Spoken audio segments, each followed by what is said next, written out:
hello friends ये video आप देखी पारे सनिया बजार को नौ बेल बिक्रिया आउ सी गोटे बजार दुकान दौर आउ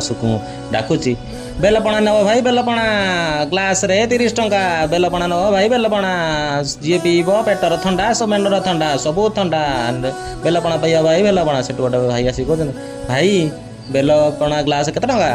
सेठू सनिया कौच भाई ग्लास गोटा 30 टंका सेठू से लोक कौच अरे भाई मु तो राबिड़ी पकई लस्सी पीबी ताने मु 30 टंका देवी तार मु आसिक एठी बेलपणा रे 30 टंका देकी जीवी सेठू सनिया कौच भाई लस्सी आ बेलपणा से अलग अलग बेलपणा रे मुंड गंडी सब ठंडा हो तुम जानी पारन से भाई कौच हे रख तुम बेलपणा मु जाऊँगी राबिड़ी पकईकी लस्सी पीकी जीवी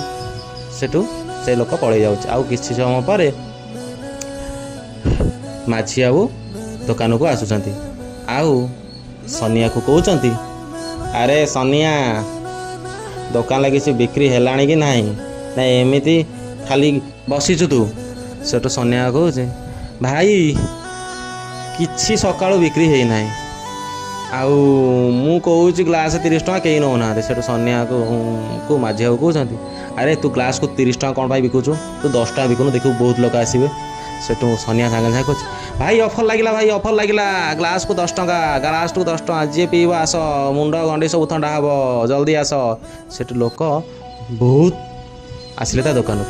समस्त कहले भाई मत दियो भाई मत दियो भाई मत दियो से भाई मत दियो भाई मत दियो भाई मत दियो भाई मत दियो सेठू सनिया कह हाँ हाँ दौची भाई समस्त दौची सेठू सनिया माझी बाबू कहते भाई टिके तुम तैयारी करदेवनी आम दबा जल्दी सेठू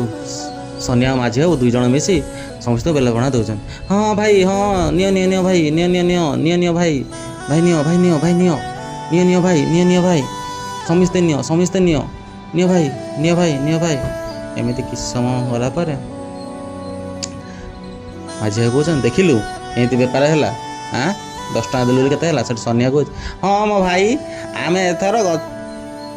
गछ बेल गछ केवल नगेबा आउ किसी गछ नगेबा आम बहुत बेपार हम जे सेठू माझी बाबू कहते अरे सनिया आउ अच्छी बेलपणा मु पी था